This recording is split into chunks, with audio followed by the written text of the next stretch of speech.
Welcome to the podcast of MotorWeek, television's original automotive magazine. Here's your MotorWeek podcast host, John Davis. Well, hello, everyone, and welcome to MotorWeek podcast number 46. I'm your host, John Davis, and here grouped around our table in Studio C is our road test producer and two-wheeling reporter, Brian Robinson. Glad to be here, John. Our associate producer, Ben Davis. Hello. And our road test writer, Ben McAllister. How's it going? Making one of his first appearances, or I should say audio appearances here on the podcast. Glad to have you with us, Ben. On this particular podcast, we're going to have our lightning round. We'll also have our MotorWeek mailbag coming up. But first, we're going to look into an electric supercar and a big overhaul at Mercedes-Benz for their R-Class. And we're also going to be grabbing the keys to a lot of new Chrysler products because this company is showing a lot more life not too long after bankruptcy than anybody possibly imagined. So let's jump right into it. Recently, we had the new version of the pioneering Tesla Roadster. This is the 2011 Tesla Roadster 2.5. This is their first update of their all-electric Lotus-based sports car since it came out. They've got something like 1,500 of these on the road. You could certainly say it is the first practical electric car to be sold in the United States, even though it's a two-seater. With that said, we all had a chance to at least get a little bit of time in the car, and we know a lot about Tesla. They're not a new name in this business. Your impressions, is Tesla still sort of the leader of the pack, and what do you think about their prospects of being able to produce their much more mainstream Model S coming down the line? Well, Ben Davis, you start. First of all, it's everything that I would make an electric car if I were going to do it. With my tremendous love of sci-fi movies out of the 80s and stuff, every nuance of this vehicle took you into a really special kind of, you were alone in a class of superhuman beings that own these electric cars. You mean because it was cool looking, it's straight out small, of a comic book, yeah. It looks straight out of a comic book. You plug the charger into the port and it turns from white light to blue light. It reminded me of the Millennium Falcon when R2-D2 fixed the hyperdrive. It was great. You know, you hit the gas pedal and it goes like stink. Yeah, and you don't have range anxiety with this one. You got pretty decent range on there. Over 200 miles. And the performance is incredible. I mean, I threw it around pretty hard, and I was amazed that the range didn't drop lower than it did. Yeah. It really sustains the energy, and it's a blast to drive. It's a very sophisticated vehicle. It's I think early on I thought, oh, well, here's another, somebody's taking a body from another manufacturer and stuff some batteries and electric motor in it. And actually, there's very little in the car that is easily identifiable as Lotus outside of the basic frame and a few bits on the interior and stuff and the basic suspension. But all the drive hardware is unique. The battery system actually has a separate cooling system, which puts it miles above some of the other larger name electric cars that we've seen coming out. I was very impressed with the technology. How cool is it to be going that fast and be making absolutely no noise? Yeah. Well, it kind of sounds like Knight Rider a little bit. Yeah, it does. It does Which have is that. Another cool factor. At startup, it sounds kind of like a spaceship, though, if you really get on it right off the line. My understanding is they have just a huge effort going on with this company now that they've hooked up with folks like Mercedes and Toyota, and they're getting some extra insight there for this their forthcoming family car, which they're hoping to sell for about half of what the Roadster sells for. Roadster's over $100,000. They're looking for a $50,000 or $60,000 5-passenger car. It's still a very tall order to build a real family car that's going to meet American expectations for all-around quality, fit and finish, and all the rest. But, there is an economic saying that says companies that will excel in a new technology are generally not the companies that were tops in the old technology. How can they get 200-mile can't everyone else can't even get to 100? Size of the vehicle and weight. I mean, basically it comes down to the Tesla Roadster is very, very lightweight because they started with an extremely lightweight car and chassis from Lotus. So it's primarily 2 passengers, lightweight, and so everything else got to be downsized from that. And that's primarily how they did that. As you start going up in size, that and weight, that goes away. And the original Roadster was actually available in 2 levels. They had a base level that got about half the range they do now, and then they had a higher level. So, there's pure physics involved here. However, I think it bodes well and says what you can do with any vehicle if you can get, pardon the phrase, the lead out. Yeah. Start getting the weight out of the vehicles. And that's an area that we have not explored that much in this country, but I think a lot of work's going on for that. Oh, Porsche is already doing it. They've figured it out. But it hasn't they come just discovered it. It hasn't come down to. I mean, people have been talking about lightweight cars since I was born. Aluminum cars, magnesium cars, but yet the cost has always been prohibitive. Now, though, everybody wants fuel economy, and so I think we definitely turned the corner. Like for the first, 12 years, 13 years I was doing this, every car, every model change was heavier by a couple hundred pounds. Right. Just within the last couple of years, everything's been lighter by a couple hundred pounds. And I think that's a trend that's got to accelerate. Yeah. Oh, I'd love to see lighter curb weights. Love to see it. Yeah, lighter curb weight makes a better handling car. And turbos on everything. And right? turbos on everything. Go, Ben, go. All right, Mercedes-Benz R-Class. Ben, McAllister, I'll turn back to you on this. This is Mercedes' biggest people mover. What have they done to it for 2011? Well, they have restyled the front end and whoop-de-doo. Kind of restyled the rear, yeah. Well, now there's a reason why they did restyle the front end. So they wanted to bring it more in line with the ML. Because previous to this, it had been just it had been a class of its own. It really hadn't looked like much of anything. Kind of like a. Yeah, go ahead and say it. People thought it looked like a minivan. Which I kind of still think it does, but you mean Mercedes, they put the fact that there's a different grille on there didn't change that for you? Not really, no. They might have thought they could fool me, but well, they were a leader in doing a full-size crossover, and when they owned Chrysler and did the Chrysler Pacifica first, and then this came out, but people didn't really understand the concept that it was kind of part minivan, part SUV, part car, and I think the styling certainly didn't sort of set it apart. So they had a lot against them trying to just convince people there was something new here. I'm really surprised that it's still around. I thought they would, after 2 years of not selling, that they would disappear, but they're sticking with it. And it all jokes aside, it is a very, very nice vehicle. It's a wonderful long distance. Yeah, unfortunately, it's not a Mercedes, but it is a very, very nice vehicle. Why do you say it's not a Mercedes?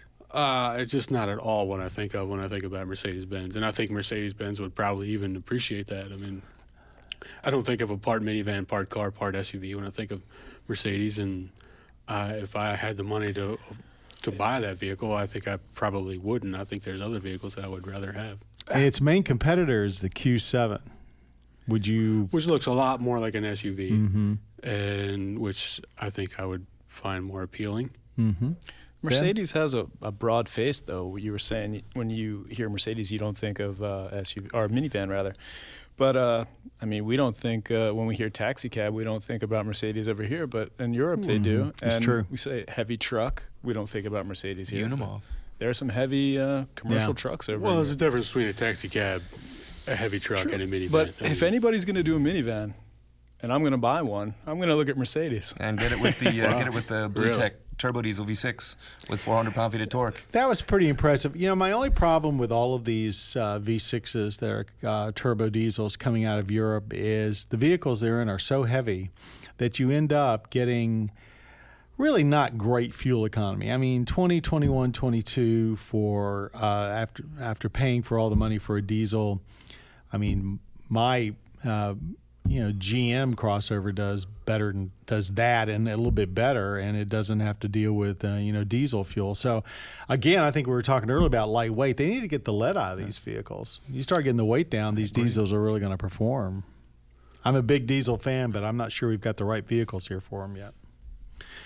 I want to move on now to the comeback of the Chrysler Group. Since Fiat has taken control of the management, we heard a lot of rumors about things that were happening there, and now we are seeing the results. And really, 18 months after bankruptcy, they're roaring back with some significant changes to their vehicles.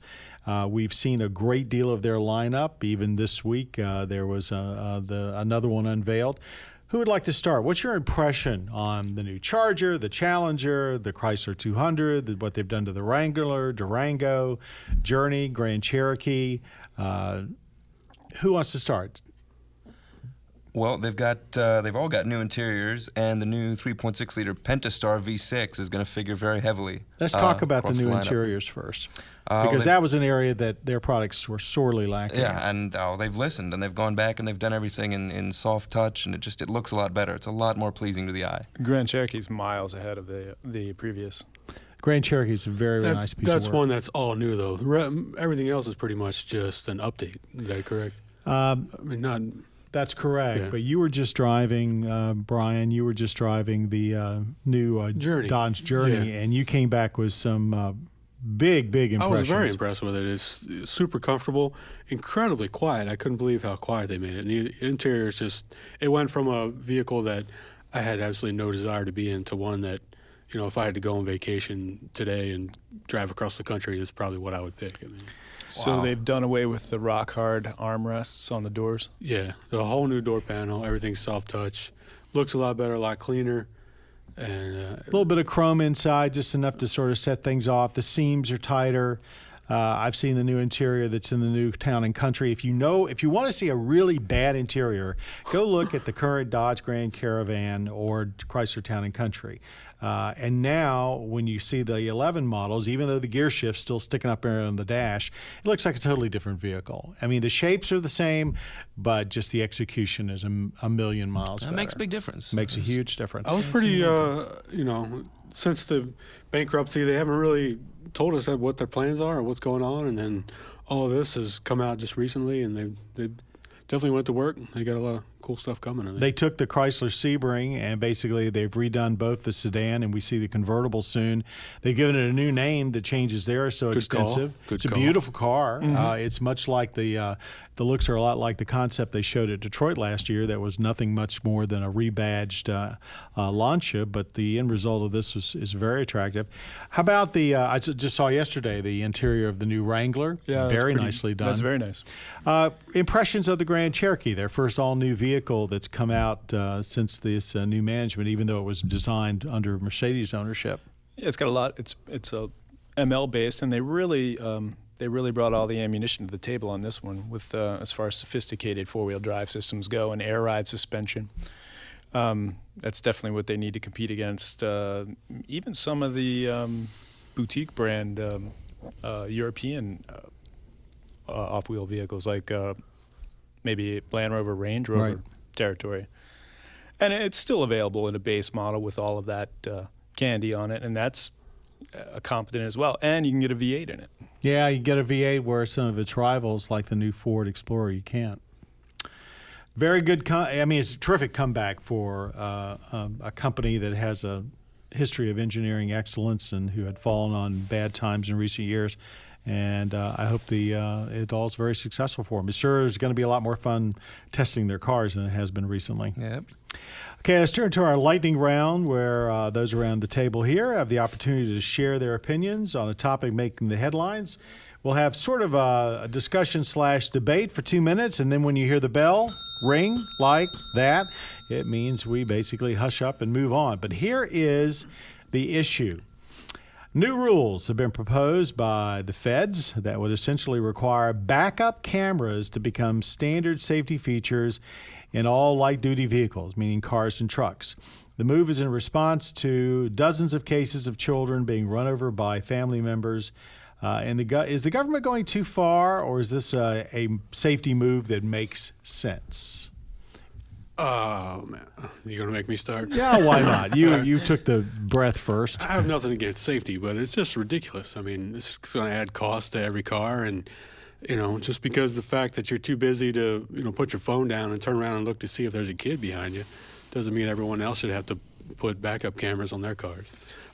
I think there's a root cause of the problem, and that's that outward visibility stinks on new cars. It is terrible. Why? More airbags. Getting back to more airbags, more safety stuff. What you're saying about weight, headrests in the rear seat. Everything that adds weight detracts from outward visibility. And I don't know if it's just me, but it seems developments around here, new businesses and stuff, parking lots are getting a lot smaller. And tighter. They are sometimes trying to cram more cars into into nothing new. space. I mean, I can remember when I was a kid, hearing about so-and-so got ran over by their parents or whatever. Yeah, that is true. But I mean, A, B, C, D pillars back then, they were so much smaller than they are now, though. I think everyone's just in a hurry, and they get in the car, and they're not paying attention to what they're doing. They're trying to get their phone synced up with whatever they got to sync it up with. And so this is just another Band-Aid on bad driving behavior. I'll say the counter. I think it is necessary, especially with all the obstructions and intrusions in your vision in modern cars. Because people do drive badly, or the cars are designed badly. People drive so badly. people that don't take the effort to look behind them to see if there's a child back there are going to look at the screen to see if there's a child back there.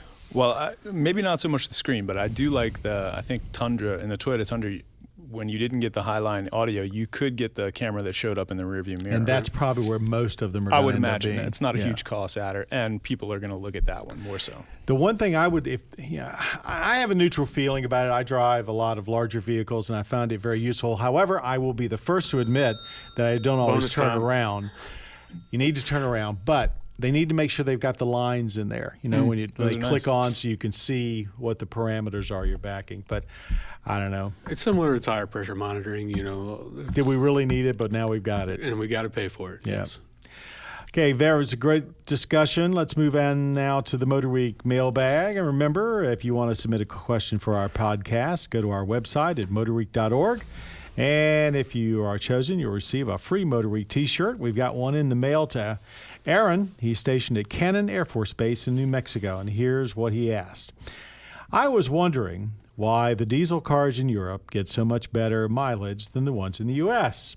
An example, the Audi 1.8 TDI gets around 56 miles per gallon versus VW here in the States about 44 miles per gallon. Who wants to take a stab at that? I'll take a try.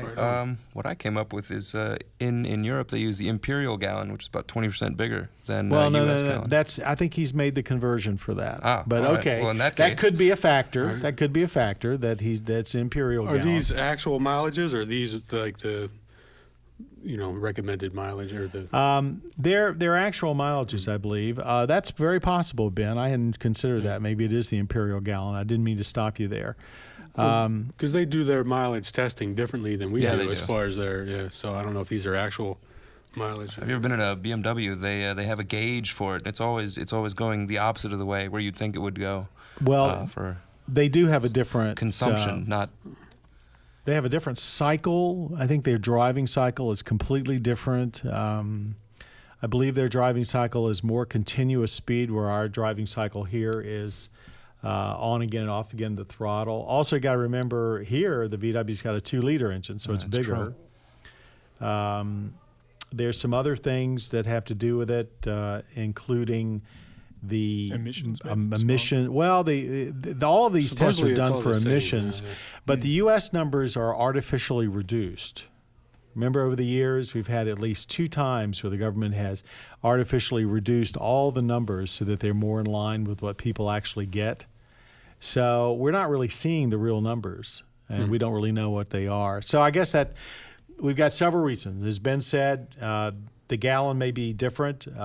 There's a different type of driving cycle. Maybe there's a difference in the engine itself.